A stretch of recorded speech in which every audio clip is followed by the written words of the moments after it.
Heck of a way to welcome the drive to college football in the state of North Carolina. Oh, yeah. Welcome, sir. The drive only knows one version of North Carolina versus the state of South Carolina in college football, and that's one where North Carolina is better than South Carolina football. And I'm not talking about UNC and South Carolina only. I'm saying, who says UNC and Duke are basketball schools?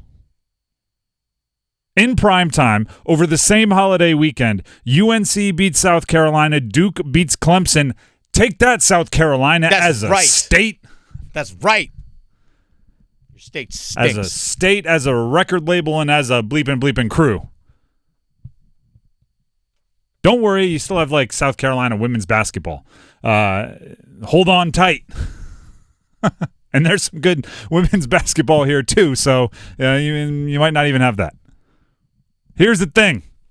Here's the part that was so exciting for me. Watching first of all, watching games all weekend. That was exciting for me. It's exciting for most of you also. But UNC and Duke beat the South Carolina schools, beat South Carolina and Clemson at their own games.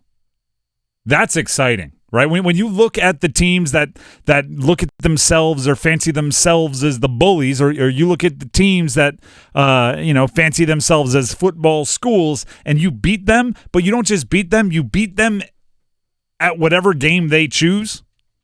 That's exciting, right?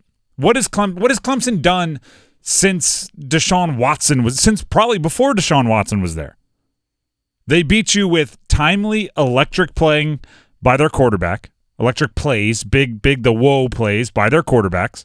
Taj Boyd. Very much so. Taj Boyd, Deshaun Watson, Trevor Lawrence. It's kind of what they did, right?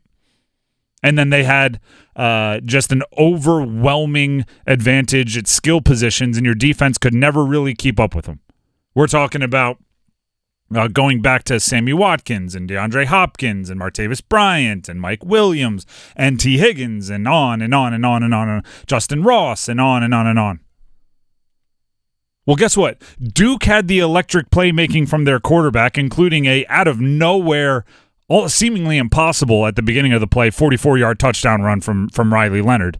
And their skill position players could not shake Duke's defense at all. Their wide receivers were simply covered. And when they weren't, Cade Klubnik was not making the electrifying plays. That was Riley Leonard. That was Duke's side of things. So they literally looked at Clemson, who have been the big bad bullies on the block in the ACC for a while, and said, what do you normally do to us? We're going to do that to you, and it's going to be obvious. South Carolina. Now we're moving on to the South Carolina-North Carolina game, the Battle of the Carolinas. South Carolina against North Carolina is usually the team with the defensive line that takes over the game, the front seven that takes over the game. What I mean by that is they have the big recruits. They have the NFL defensive linemen. They have the players that wreck the opposing team's offense when they're playing non-conference games. Well, guess what? North Carolina did that to South Carolina. 9 sacks. 9 of them things. That's a ton for any team, let alone a team that was third worst in all of FBS football in sacks last year. Only 17 last year. They had 9 in this game. They had 17, not like in a game last year, all season last year. Yeah.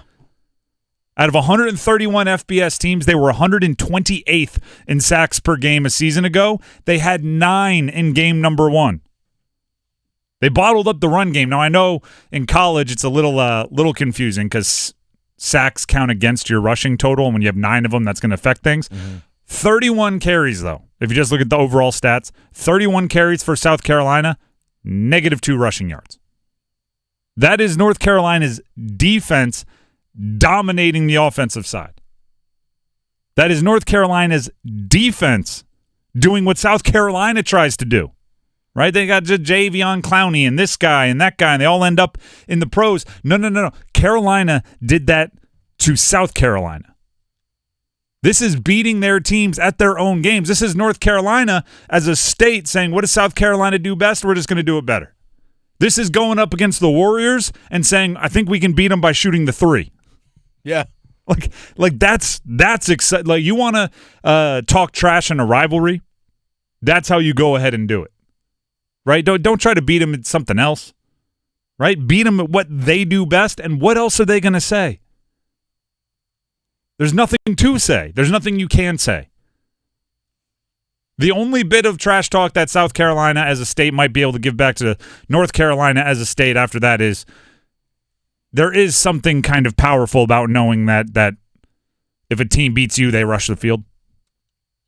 Because you don't do that against bad teams, right? You only do that against teams that you're not supposed to beat. Okay. So that's it. That's the only thing, and that's the only logical thing, right? You beat us in a regular season game, you storm the field. That's somehow check in the box for Clemson, but winning the game is also a check in the box for Duke, and that's the one you'd rather have.